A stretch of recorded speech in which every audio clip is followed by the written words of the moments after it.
रायगढ़ नाम के गांव में पूनम नाम की एक लड़की रहती थी। उसके पिता एक मजदूर थे जो कि बेहद ही गरीब थे। उन्हें अक्सर पूनम की शादी की चिंता सताती रहती। लेकिन कहते हैं ना कि जन्म, मृत्यु और शादी ये सब तो ऊपर से लिखा हुआ आया होता है।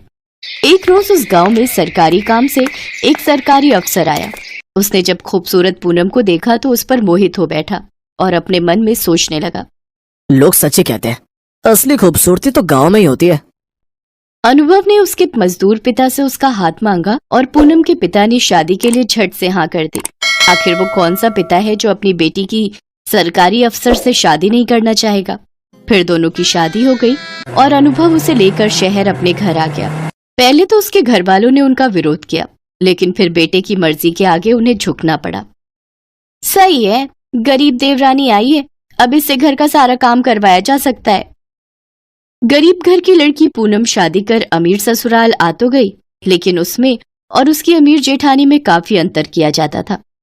दरअसल बड़ी बहू अंकिता की शादी में सरला देवी को खूब दान दहेज मिला था, लेकिन पूनम एक जोड़ी में ही ससुराल आई थी, जिस वजह से सरला अक्सर उसे ताने देती थी।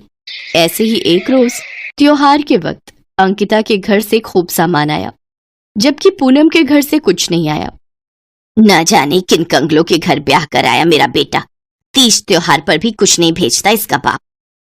माँ जी, बाबूजी की तबीयत इन दिनों कुछ ठीक नहीं है, इसलिए वो इतनी दूर नहीं आ पाए। तेरे और तेरे बाप के सब बहाने जानती हूँ मैं। चल जा, अब जल्दी से खाना बनाकर तैयार कर, फिर बर्तन धोकर मेरे पांव दबा देना। जी माँ जी। काम चाहे छोटा हो या बड़ा, हर काम बेचारी पूनम को ही करना पड़ता था, जबकि अंकिता किसी काम को हाथ नहीं लगाती। फिर एक रोज पूनम अपनी जेठानी से, दीदी मुझे अपने पिताजी को एक फोन करना है, क्या मैं आपके फोन का इस्तेमाल कर सकती हूँ? दरअसल मेरे फोन में कुछ प्रॉब्लम आ रही है, वो आजकल उनकी तबीयत कुछ ठीक नहीं है। बस इसीलिए तो मुझे इन गरीबों से नफरत है। यहाँ आई नहीं कि आते ही मांगना शुरू कर दिया। कोई जरूरत नहीं है उस भिखारी से बात करने की, जा अब काम कर। बेचारी पूनम रोते हुए काम पर लग जाती है, लेकिन उसका ध्यान अपने पिता की ओर ही था। फिर एक रोज उसके गांव से फोन आता है कि उसके पिता की मौत हो गई। बेचारी पूनम बचपन से माँ के बिना रही, तब से उसके पिता ने ही उसका पालन पोषण किया।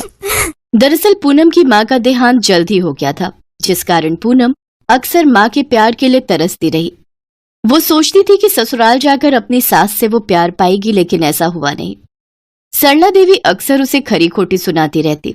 अब उसका इस दुनिया में कोई नहीं था जिससे वो अपना दुख बांट सके, सिवाय उसके पति अनुभव के, लेकिन वो भी अक्सर काम के सिलसिले में बाहर ही रहता।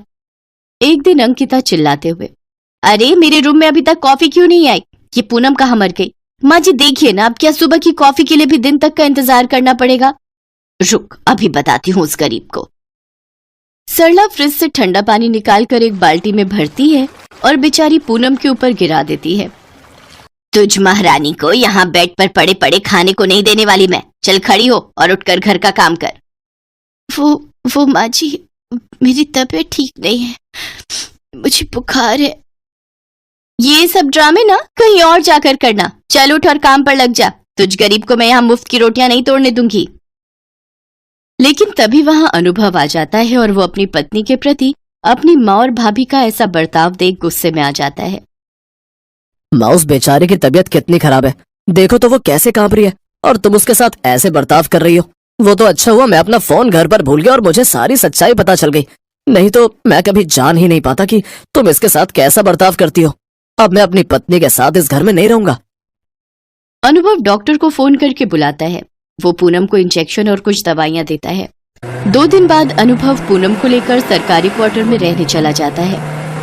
अंकिता बहू तो बड़े घर की लड़की थी, इसलिए वो तो कोई काम करती नहीं, जिसकी वजह से अब सरला को ही सारा काम करना पड़ता। अब उसे अपनी गरीब बहू की अहमियत समझ आने लगी। एक रोज सरला की तबीयत कुछ ठीक नहीं थी, लेकिन फिर भी वो घर के काम करती रही और सोचने लगी, मेरी छोटी बहू जब से इस घर में आई थी तब से उसने मुझे एक काम नहीं करने दिया। सब कुछ कितने अच्छे से संभाल लिया, और एक अंकिता बहू है जिसे मेरी पड़ी ही नहीं। काम करने के बाद सरला अपने कमरे में बिस्तर पर जाकर लेट गई, जहां उसका बदन बुखार के मारे बुरी तरह तप रहा था। ओफो, पहले एक काम वाली घर से चली गई, तो अब ये दूसरी काम वाली यहाँ बिस्तर पर बीमार पड़ गई।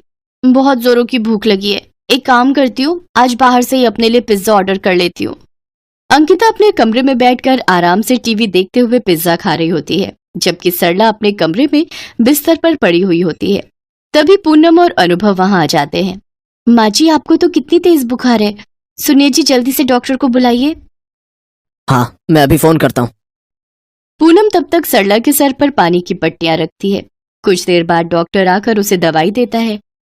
फिर पूनम उस दिन वहीं रुककर अपनी सास के लिए खाने में खिचड़ी बनाती है और साथ ही उसके हाथ पांव दबाती और समय समय पर दवाई देती, जबकि बड़ी बहू अंकिता अपने लिए बाहर से खाना ऑर्डर करती और अपने कमरे में आराम करती। सरला को अब अपनी गलती का एहसास हो गया। जिस बहू को मैंने पत्थर समझा वो तो हीरा निकली, और जिसे हीरा समझकर अपने सर का ताज बनाया वो तो असल में पत्थर निकली। पूनम बहू, मुझे माफ कर दे, मैंने तेरे साथ बहुत बुरा किया। नहीं नहीं माँ जी, आप माफी मत मांगिए, अब आप यहाँ नहीं रहेंगी, आप हमारे साथ चलिए। पूनम और अनुभव सरला को अपने साथ अपने घर ले जाते हैं, जहाँ पूनम उसकी खूब सेवा करती है। कुछ दिनों में अनुभव का प्रमोशन हो जाता है और उसे रहने के लिए एक बहुत बड़ा सरकारी बंगला मिलता है, जिसमें खूब नौकर चाकर होते हैं।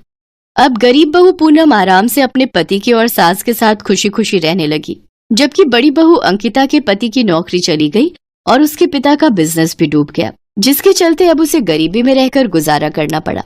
साथ ही अब घर के सारे कामकाज उसी को करने पड़ रहे थे। शायद इसीलिए कहा जाता है कि कब वक्त का पहिया घूम जाए